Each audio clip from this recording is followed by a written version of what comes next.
Okay. First ever podcast. Hold on. There we go. Okay. Obviously, as we continue on, we'll fix up some things like, I don't know, because obviously it's not perfect yet, but we'll play around with it. But yeah, first podcast. I'm Daniel, and this is Timothy. I mean, we're doing it now? Yeah. Oh, what's up? Okay. Shit. I don't know. We got no viewers, but it's okay. Let's start. My bad. Oh yeah, I have. I'll show that later. Yeah, kind of just like an intro to what we're gonna be doing, and some talking points here and there, and obviously, we'll try and fix things from now until next Friday, and play around with it, see how how we can make this better, obviously, because I'm still kind of new to this, and yeah, there's lots to learn on building a podcast. So yeah, first talking point I kind of want to get into was obviously like OU football final stretch. Right now we're sitting at 7-2, which is that's good, obviously, but we've got a chance to make the playoffs. But oh man, I hit that glare. Hold on, I need to change it to the red. I made this giant like OU kind of LED thing, but yeah.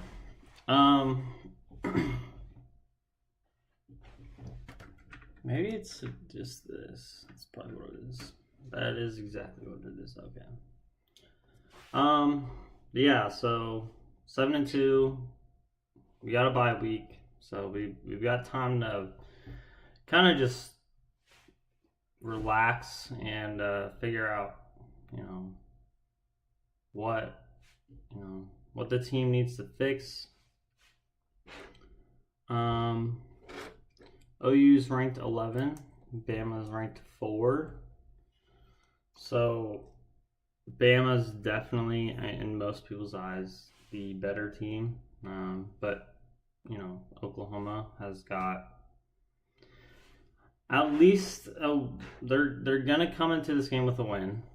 Coming off a win against Tennessee, and obviously, like, the defense hasn't looked amazing the last, like, this game and then the Ole Miss game, but they're still top 5 defense in the nation, and R. Mason is still cooking, but we'll see what his injury, how much it holds him out for. If it holds him out at all, he might be back versus Bama, but we just don't know, because he did injure his hamstring, so that's one area of concern. But we obviously got the rest of the defensive line fully healthy. Owen Heineke, Taylor Wine, David Stone, Jane Jackson. You got all those guys, and everyone on the defense is pretty much healthy. I don't know. I can't think of anyone right now that else is really hurt. But yeah, defense is still going to be elite, even if R. Mason doesn't play. Last year, obviously, pretty much same roster. The only one that isn't here is Billy Bowman. So, if we can maybe repeat last year, that'd be amazing. But we'll see. Bama's offense is definitely a little bit more electric than what we thought maybe they were going to be. Bernard is cooking. Ty Simpson's cooking. Yeah, they look good. We'll go over kind of just like predictions of like these last 3 games. What are your predictions like each game, like wins, losses wise? Rather, to be honest, I see us keeping it close with Alabama, but that's the game we're gonna lose. And if I rather be honest, going into this year, I didn't see us making the playoffs. But it's the fact that we're in the position where we are now. It just gives us vibes from when, more or less, when I guess it was like when we had Dylan Gabriel, and when how that second loss really hampered our chances because at the time we were in the Big 12. Whoop-de-doo. Y'all wanted us out of the Big 12 for so long, and yet now we're here, and then those same people still trash us. But I mean, yeah, we're new to a conference, and we walked into Neyland last week and we won. We're one of the very few teams that are and is still undefeated going to Neyland, because we're 2-0 all the time because we've only faced them 5 times. 2 in a bowl game, we split. They beat us in Norman, and we beat them twice in Neyland. And now going after Bama, we have Missouri. Mm-hmm. That's a get back game. Guaranteed get back, because our defense kept us in that game. But if it wasn't for Bauer Sharp and Jackson Arnold choking that game away, we would have beaten Missouri. But somehow, in the midst of all that next week after Missouri, we ended up beating Alabama. Shock to all. Now, I mean, did you even go to the Bama game last year? I didn't, unfortunately. I was gonna say, if you did, you better have rushed the field, dude. My friend offered me tickets, and I thought we were gonna get destroyed. You should have went. Well, there was also some issues. It was Corey. Corey offered me tickets, and that was at the same time everything kind of went down. So I didn't go to the game. Yeah, I wish I did, but. Finish off my predictions, though. I think we're gonna win against LSU because that team is struggling. And to keep it honest, we thought LSU was one of the main national title contenders with Clemson, and potentially, if I were to say maybe Miami, but now those 3 teams are lower than expected. You see having, with just everything that's been going on in the college football season this year, Texas was number 1. They are now lower than us. They are outside the top 20. Illinois was a potential favorite. They're outside the top 20. And Indiana is second in the country. And a little fun fact about Indiana is they're the losingest school in college football history. And with what Curt Cignetti has done with Indiana, having them second in the country, if those 2 teams have a matchup this season, that's going to possibly decide a potential in my opinion, a potential national championship mix-up because a 1-2, Ohio State's going to fall to like the 4 or 5 after if that were to happen. So, and I'd just rather be honest. What happened to Penn State? Everybody else is asking that as well. And for everybody saying that James Franklin was going to go to Oklahoma, I'd say for the record, screw off. We're good with Brett Venables. But it's like at the same time, it's like he needs to clean it up because next year is playoff or bust, in my opinion. Because the 2, 6, and 7 seasons were riddled with injuries, and we understand that. But it's like, well, technically speaking, that last Bedlam game wasn't on Brett Venables. It was on bad officiating because Drake Stoops got held, and yeah. So I mean, technically speaking, I don't know where to even begin. Do you think some fans should be considering if Brett Venables should not be the coach and should just stuck with defensive coordinating?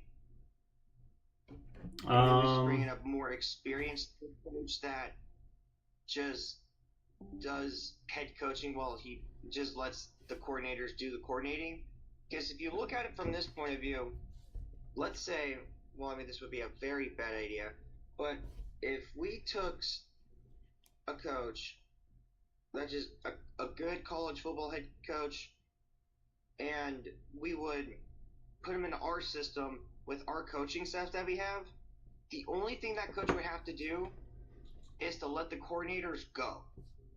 But that we do not want to do that, and I guess on the other hand is kind of why Brett Venables chose to do the defensive coordinator duties while being the head coach. Mm-hmm. On the other hand, our defense looked atrocious in the first half against Tennessee, but afterwards, holding them to over less than 120 yards of total offense in the second half. Yeah. While our defense was doing that shit, like, our Mason Thomas tore his hamstring on that fumble return. Owen Heineke was causing some problems. Kip Lewis was coming off the edge and causing some issues. Peyton Bowen got a pick. Robert Spears-Jennings had 2 picks. And if I'd rather be honest, Joey Aguilar could not really face that Oklahoma rush defense, the pass rush. Even on the other hand, the first half he was dotting up Chris Brazzell. But then in the second half, it's like we shut that team down. We had almost 230 yards of offense to their 108. Yeah.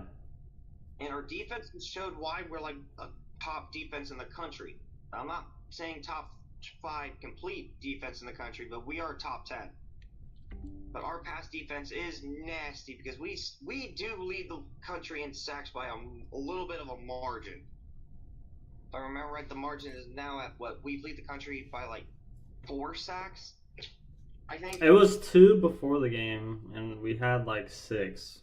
So 6 against Tennessee. I think we had 6 against Tennessee. I might be wrong, but yeah. The only other, I just think that if we beat Alabama and we got our first road win against a ranked opponent in 5 years, just think of that for a second. Mm-hmm. In 2020, when we beat Oklahoma State, was the last time we won on the road against a ranked opponent. Or I might be wrong, but it was during the 2020 season. And us beating Tennessee and then bye week and then going to Bama, if Brett Venables does his research on Ty Simpson, Jeremy Bernard, and that receiving core that's absolutely disgusting while Ryan Williams is having issues trying to catch a football. Who does that remind you of, Looney? Yeah. Kadarius Toney. Yeah. And if we played the same, not necessarily the same defense, but if we played with a more aggressive pass rush, and if we cleaned up our run defense, because our run defense looks absolutely sloppy. Our pass defense looks absolutely dirty. But as I said, if we clean up our run defense, we'll be good against Alabama, but I don't see us winning that game. Brett Venables will have to pull some tricks out of his bag that he did while he was at Clemson to get us this win against Alabama, just to get our playoff hopes alive. Because the metrics are showing that we have a 20% chance of making the playoffs if we lose to Bama. If somehow we win out, we only have a 30% chance of making the playoff. I don't see us making the playoffs at all if we lose to Bama. But yeah, like you said, you know, the one thing about this defense that hasn't been amazing is obviously the run defense, and we're gonna have to figure that out because otherwise Jam Miller is just gonna run all over us. Yeah. Obviously, we don't figure that out. We saw, you know. How many running backs has had 200 yards on our defense in the past? None this season. Since I started watching. But let's see. Or the fact is like what? I know that Justice Haynes. Let's see, how many yards did he have? Okay, Justice Haynes had 125 against us. Yeah. So. I know. Texas had over 200 yards rushing on us at Red River. This Texas. one, no. Texas. This one they had 100. This year they had 136. But Texas only had 136 yards rushing. What? Yeah. But that's still like, I mean. So our run defense is really up in the air, like on where it's at right now. But our pass defense is great. The only issue I will say though, our obviously we had the interceptions last game, but our pass defense in terms of our defensive backs hasn't been great. There's been quite a lot of open receivers, and luckily, the good thing about our pass rush is it's caused the quarterbacks that we face to not be able to read in time, and because there have been instances where I've seen the quarterback scrambling during the game, and yet there's a receiver wide open down the field, but because they're getting pressured by our front defensive line, they're not able to get the passes off, which is good. But we definitely need to, contain the wide receivers a little bit better. Robert Spears. A little bit more. Yeah, Robert Spears hasn't. I mean, he had the interception last game, but he hasn't looked. I thought he had 2.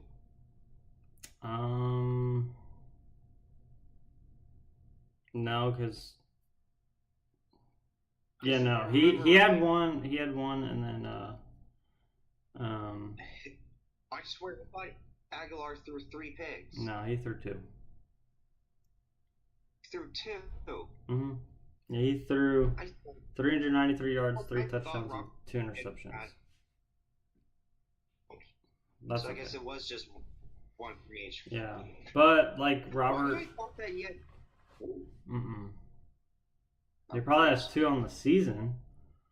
Let me see. Actually, he has that was his only interception on the whole season. Wow. Okay. Wow. He doesn't have a single pass deflection either. So Robert, I had maybe I had too high expectations on him, but I thought he was gonna be a draft pick, and I don't know. I thought he was really gonna pop out this year, but Yeah, Bruce hasn't looked the Jennings, best defensive back he's not getting wise. much. He's not getting much of the spotlights because of the fact that I've been looking over his tapes. People are barely throwing in his direction. While on the other hand, they do throw in the general direction of Cortland Guillory. Mm-hmm. He's held his own though. He's only a freshman, so Yeah, like he's like another version of sorry I had to put this out there, but he's another version of Devontae Turpin. Too many defensive PIs. Okay. I was gonna say Trey Brown. But he's yeah. I was gonna say he looks like Trey Brown. Yeah, that's a way better reference, yeah. Because I remember the Michigan game. 5 defensive PIs. And I'm yanking my hair out. I was like, this is gonna cost us the game and whatnot. Like, we need to bench your ass. But yeah. Mate. The goals he's gotten is insane, but he's really good. He just needs to clean up on the contact when he's like running with the receiver because he can lock them down just well. I mean, yeah, he's just got to be more disciplined. But that comes over time. Obviously, you're a freshman, you're not as disciplined college-wise as you would be if you were like a senior in college. He's still in that learning process, but I think Cortland has done a really well job. He's probably got a whole highlight reel of pass deflections and his high school highlights. Well, no, I'm saying already in college, he's probably got a highlight reel for this year. He's got a lot of solid plays, but he's also got a lot of not solid plays. But yeah, he'll definitely improve over the course of his tenure here at OU. But I kind of want to flip it to the offense now. Obviously, Mateer. What? Before we get into the offense that's playing right now, where the fuck is Jaydn Ott? I don't know. Like, where has he been? Like, kind of non-existent. He was one of the most talked about transfer. When we got him, we were raving about him. And now that he has not played in I don't know how many games. He's played. And the last time I checked, the last time he played was against Temple. But at that point in ship. He played two. He got 2 snaps versus Texas. Under 3 yards a carry. Mm-hmm. Under a 3 to carry. I really don't know what it is because we paid him. Both Blaylock and Robinson have 4 yards a carry each, and yet they can do a lot more productive and explosive plays. But like, where's Jaydn Ott? Like, he transferred here for a reason. If the second we see him transfer, it's like, why did you transfer here to begin with? Well, we paid him almost $1 million. You're sitting behind underclassmen. It's like you're sitting behind 2 underclassmen when you were supposed to be the day 1 starter. Yeah. And then the running back competition got fucking crazy. We all know what it's like with a huge running back room that wants to get their time to eat. So. Yeah, I kind of like Xavier Robinson. I kind of put some of it on his, like, whenever he got injured, in the training camp. He had some just nagging injuries, like his, he had a shoulder thing, and then he had his ankle thing, and like it's just like. So he reactivated the injury that he got at Cal. Yeah. He re-aggravated it. He re-aggravated it during fall camp. So, like, that's crazy. That explains a little bit, but it wasn't like. Probably explains a whole lot. I think maybe it slowed him down, and I don't know, because compared to what I saw in his Cal, highlights. He doesn't look as fast as he was. Like, His and I feel like quickness. we were having him play for an injury like we did with John Mateer, in which that sucks to say that after that Texas game, reports came out that John Mateer's stitches came out. Yeah. And I'm just thinking to myself, it's like we all know if we threw Michael Hawkins against that defense, we would have gotten our asses beat. Let's keep it a buck. Mm-hmm.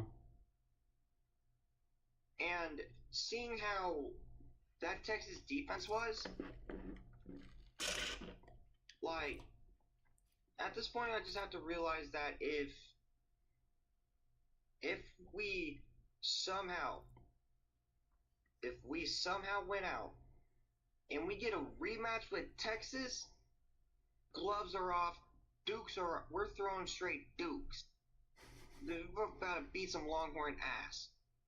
Well, on the other hand, if we do get a rematch against Texas, we better hope Arch Manning's starting, because that team's got to step up, because that was the only game outside of, I'd say, their non-conference opponents, is when Red River happened. Everybody around Arch Manning made that one dude look good, because I mean, they were just having him mainly hand off the ball to the running back a lot, because Sarkisian barely trusts in the ability of that Arch Manning has to throw the ball 40, 50 yards downfield. Proved it against Ohio State. And shit, who knows? Yeah, but Mateer, he looked better last game. He didn't have a turnover. He did. So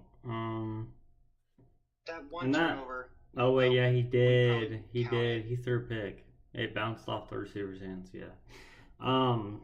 Yeah, so that was more less of a bobble than rather. That wasn't really his turn. That was stupid.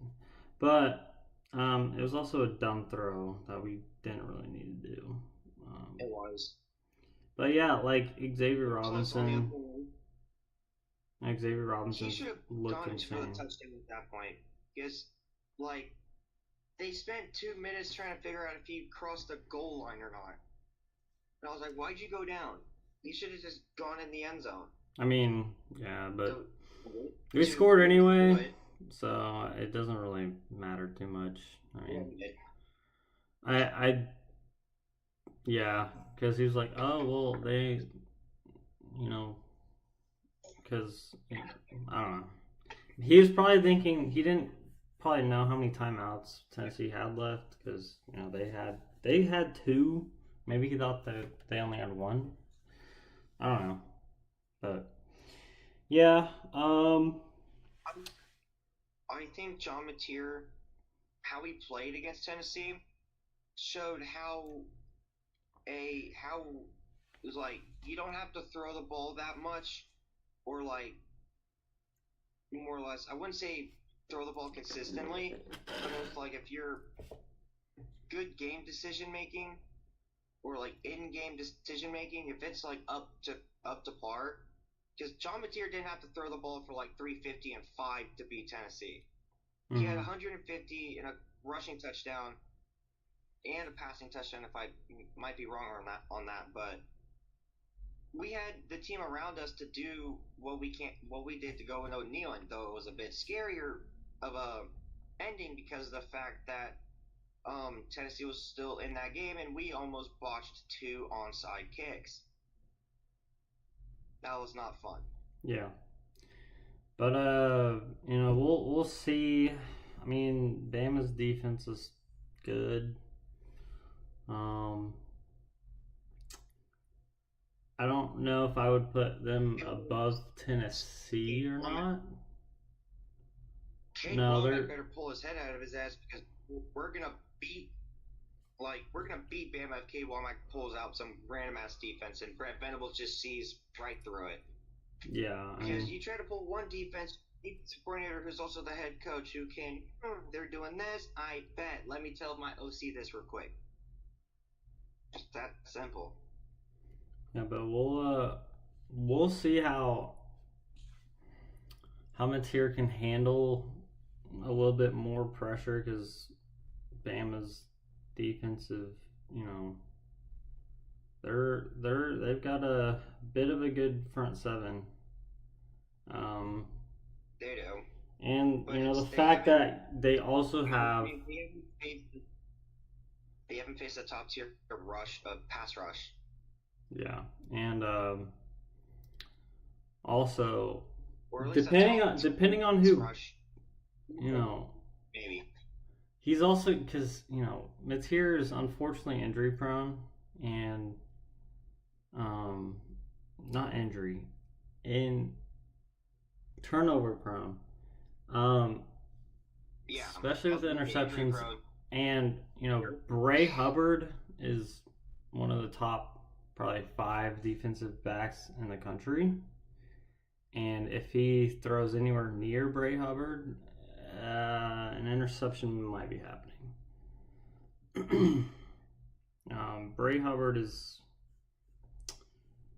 He's probably. No, he's probably going to go top 15, top 20 maybe in the draft. He's got multiple interceptions on the I got year. a quick talk.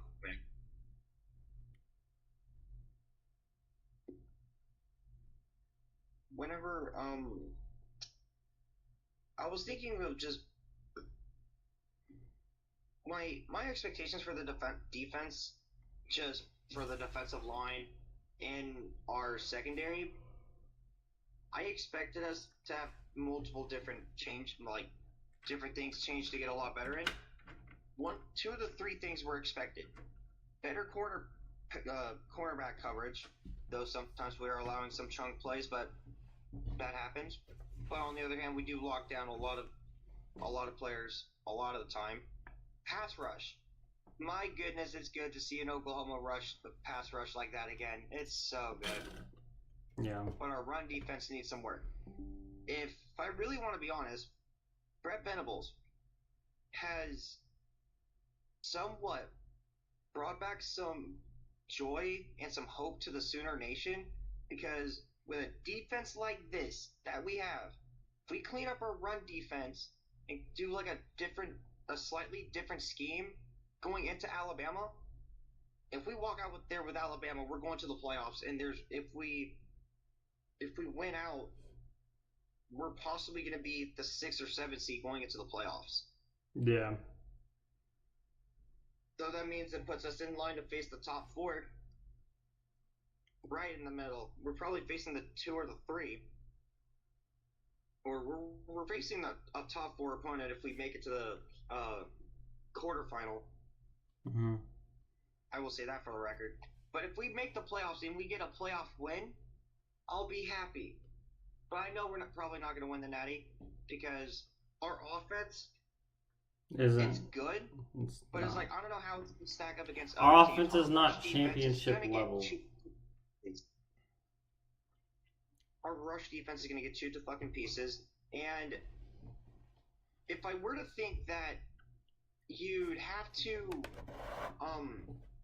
if you put in the rush defense, the penalties that we would give up normally a game, because we've been giving up, or just our defense has been getting 10 plus penalties on average in the last 6 games, spanning after Temple. And I feel like if it's not our our rushing defense, that's not going to sell us for a playoff run. It's going to be the penalties. Because our offense can only do so much. Our defense can only try and contain so many people at once while trying to only give a quarterback 3 seconds to pass. I just don't know where it's all going to what's first going to be the signing of what's going to happen if we even try to make a playoff run. It's like what's going to hurt us? Our rush defense or the penalties? Yeah. Yeah, I kind of want to move to OU basketball. Because, you know, it's the beginning of the season and got some expectations on, you know, certain things, whether it's, you know, OU men's and women's basketball. So I wanna go over. I don't know if you saw the game we had already. I don't think I did. Okay. Um, So we played Monday, last Monday, and I was there filming, but um,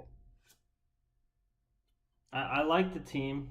Um, it's hard to really go off of one game like expectations, but our our freshmen are really good.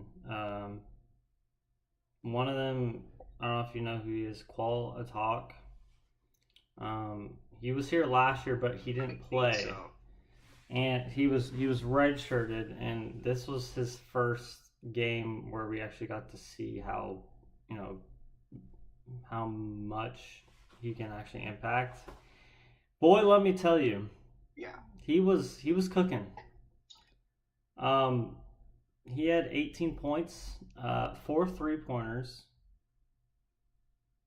Um, Let me actually just double check because I don't want to get this wrong. But Qual is insane. He was making threes. I mean, I swear he could not miss. Yeah, at 18, he had seven for 11 from the field, 4 of 8 from three. Um, Nice. he had a block to go with that. Not He's bad. he's also he's 6'9". He shot 4 of 8 from three. So being that tall and having an absolute lethal 3-point shot, I mean that is a dream for this OU That's team. actually, that's And he came off the actually bench. really. He's not even a starter. Oh, he did it the bench. He led the If he team in becomes a points off the starter, I bench. feel like something would be picking up works, but I still don't have full faith in Porter Mosier. I don't. I get that. But yeah, I It, kind of just want to read over the I stats from this game. Nigel yeah. Pack, obviously, he came over from the Big 12. Um, you know, a little bit. And he came. Well, no, he came from Miami. He was on, I think, Kansas State. Yeah. He came from Miami. That's right. And then, um, yeah. I mean, he looked great. I mean, obviously, we played St. Francis, who isn't exactly a top Yeah, tier St. Francis, team. PA. But yeah, like he had 16. He had 3 assists. Xavier Brown, he's also a great guard for us. He had 16 as well, 6 assists. Obviously, Muhammad Wagoo.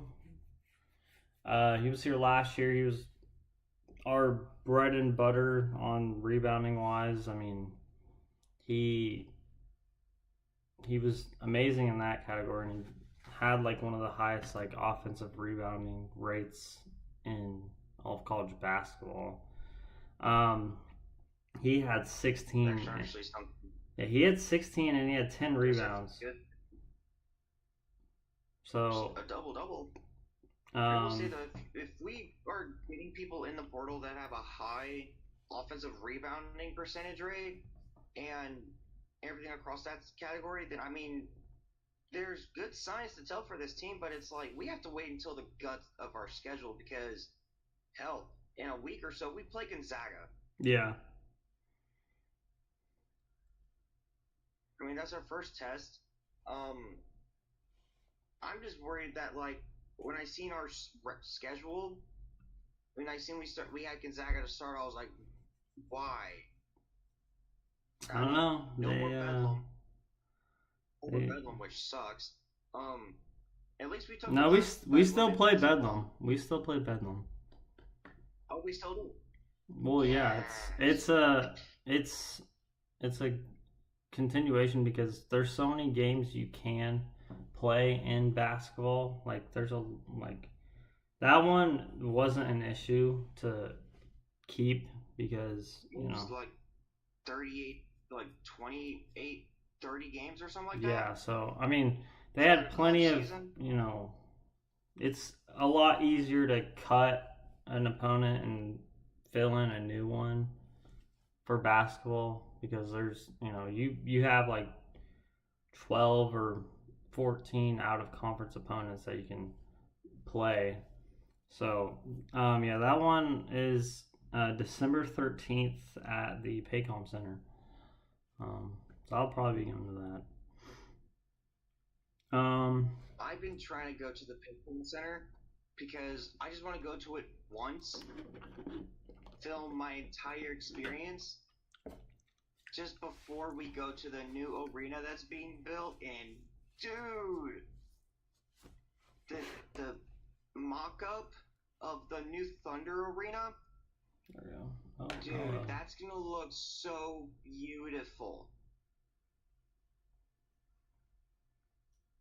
Yeah. Because, in my opinion, just seeing like the video trailer or whatever that was shown in the new stadium, like, and plus people are people are saying that when you're in the stadium, it's supposed to like cave in the noise to where it makes it sound like a louder environment. Because the average decibels that are normally like how normally loud it is in the Paycom Center cracks 105 decibels. With the building of the new arena, those decibels might crack 120. Yeah. That would be one huge echo chamber. It's gonna be a huge echo chamber. Bro, this looks so dark. Hold on. I'm fixing this. Bro, it's so dark though. Alright, yeah. Sheesh. I was about to say, yeah, turn on your light. It's dark as hell. Well, I hate this glare thing, but yeah, that's fine. Yeah, so we'll see how OU does basketball wise. I mean, we've got a great core of players. Obviously Forsyth as well, like he's off the bench, and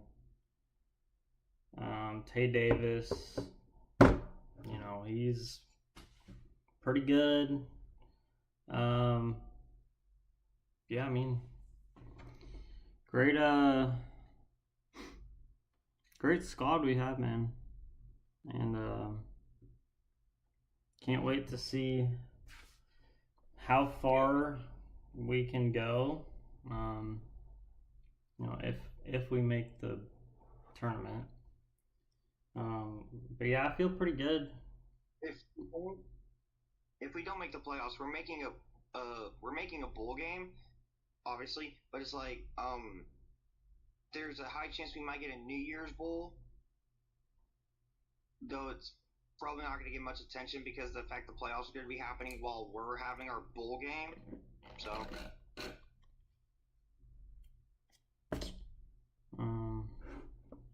Oh, for football? If we build up on the momentum after this year, and with the recruits that we have, like, because some of the recruits that we have, Josiah Rogers, who we took from Penn State, Jake Krull from IMG Academy, there's a couple other receivers, and there's one that we're rumoredly on possibly trying to get. I think he's a defensive end who weighs on the near edge of 280, 290 pounds. Possibly looking at somebody around there, and we're all trying to land more Southern California commits. But hey, we're in the middle of the country, so I mean, each trip's 3,000 miles apart anyways.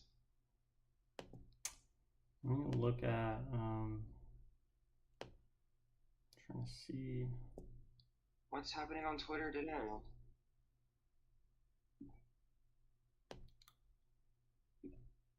Oh, okay, my mic is there. Anyways,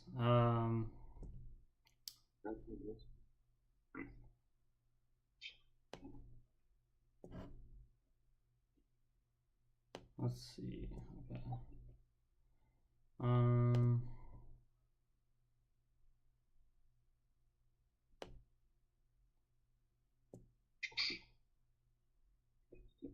Man, that logo was from the 70s, bro.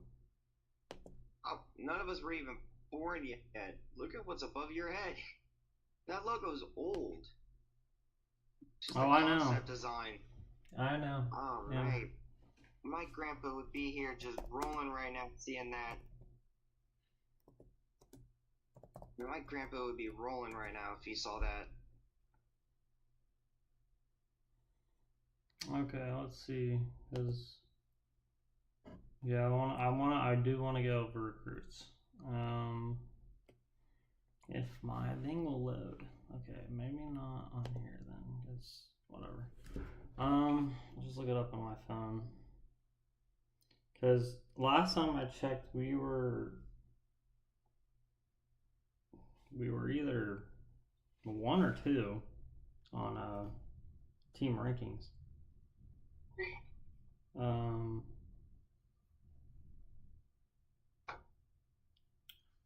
In 2027.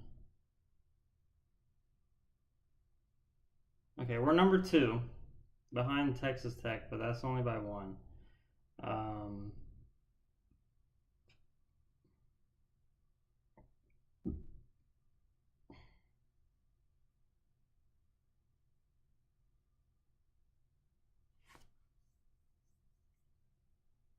Because we have Cooper Hackett, Caden Penny,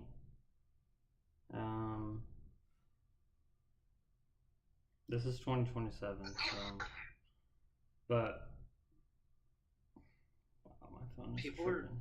Right now, somehow, Oklahoma's 26 and 27 recruiting classes are looking really good. Yeah. Those early days for the 27 class, but I think we have like 2 5-star commits in the 27 class. We do. Already. Cooper Hackett and Caden Penny. We're ranked number 1 on 247, number 2 on 3. DeMar On 3 does their Desiree a little differently. Yeah, I know. That's whatever.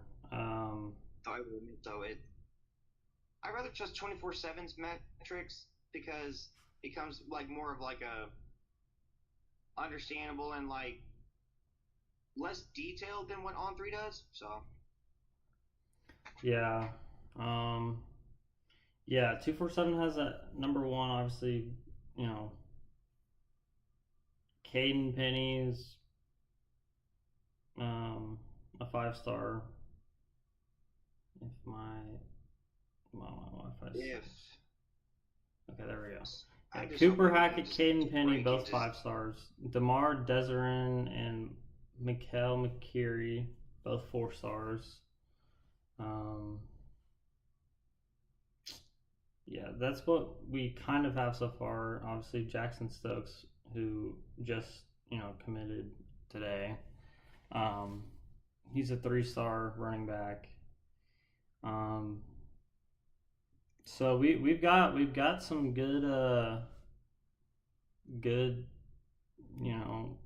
recruits there, and there's still plenty of time to grow that class even more. And if we can, yep. I mean, heck, if we stay number 1, I mean, that'd be insane. That kind of just proves. That kind of just proves. Oklahoma's never really had the top recruiting class. We've never had really the best recruiting classes ever. Yeah. So people are automatically going to start putting us in national title contenders the second they see us with the top recruiting class in the country, right? I'm just hoping you know that before anything gets too crazy with it. I know. That's kind of just where we stand. Recruiting wise, 2026. Let's see. We're at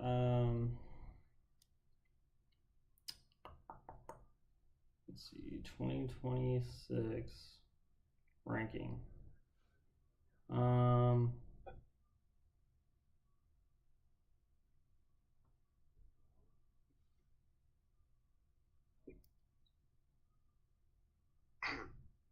I'm ranked 19th. It's not, not too bad. Not too bad. So, yeah.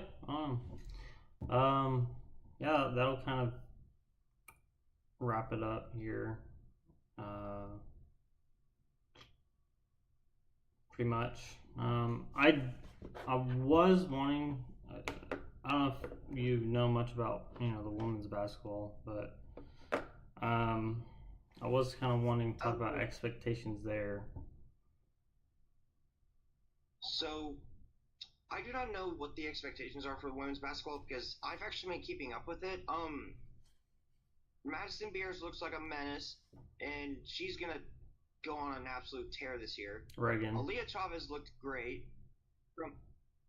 Aaliyah Chavez looked great, while on the other hand, she is the #1 rated prospect, high school prospect in her class. Yeah. So she's just getting her feet wet in college basketball, and she's got room to grow. Obviously, it's her first game, but she dropped 16 points on her debut. Mm-hmm. Not too bad. Yeah. I mean, she didn't shoot exactly efficiently, which is I mean, she is just getting her feet wet, so I'm not too worried about that. Like, what are your hot spots? What? She's probably figuring out like what are her spots and like, and also she's just learning as it goes because of the fact it's always a new system from high school to college. Yeah. So. And like the fact that she'll know that the 3-point range is a little bit deeper, so you gotta just figure out your distance that wise. So yeah. I think this team can go Final Four. I don't see why not. I mean, made the Elite Eight last year or Sweet 16. I think it was the thing. Peyton Verhulst. She returned. Obviously, Reagan Beers returned. She's insane. Had 29 and 12, if I believe, and Reagan is such a force under the basket and offense and defense. And she is. She's just such an advantage. She's taller than everyone else on the court, and she's due for a double-double every single night. So, she's probably going to go first round draft pick easily. So I think if Chavez can just learn, because that's if any WNBA team's looking for a center. Because if anything, they might as well try and keep some moves to like send one player away so that a certain team can just draft Reagan Beers. I mean, yeah. I mean, she's like 6'3". I mean, she's taller than most. She's taller than most women in the WNBA. So I mean, like, I just don't see where a team would want to pass up having that advantage. I mean, she's not like all around talented, obviously, but she's gonna score inside. He's like a lot and grab boards. Verhulst is good. Peyton Verhulst. Yeah, I don't know if she's like a draft pick like that, but she's pretty good. I would venture to say she's one of the better guards in the nation. She's got a pretty good 3-point shot. She's a great passer. Um, she can get Very good steals. passer, I have noted. Um, yeah, her Vaughn Chavez. That's pretty good. 3-wing rotation right there. Yeah, and then obviously you got Sahara Williams. She didn't look great. Like I can't lie, she shot it pretty poorly, but um, she's still a great player. Like Sahara, that's the thing. Like first games, typically you're gonna see players maybe not having a great game because they're trying to get back in rhythm of because the season just started. Yeah. So I'm not too worried. That was in the regular season and the tournament and just trying to refine their footing. Yeah, I mean, she's still a great forward. I don't see where she's. It lagged on your end. Oh. Okay. Yeah, she's still a great player. She averaged like 10 points last year, so. I am needed. I'll be right back. It was okay. But yeah, still excited to see what she can do. She's a junior, so she's got this year and next year to really showcase her talents. And obviously, rebounding seems to be one area she is improving. I think just like her desire to really attack the basket and not give up on plays. That's definitely a veteran type, growth right there. Usually, as you see these juniors and seniors, playing, that they're taking a more disciplined approach and having like a better mentality. And I think that's one area that Sahara, you can tell from the game, that she really improved on. And you can also see her like even on the bench when she was, hyping up the players. So yeah, Sahara, she'll be good. She just has to get her, shooting form back because she was missing mid-range shots.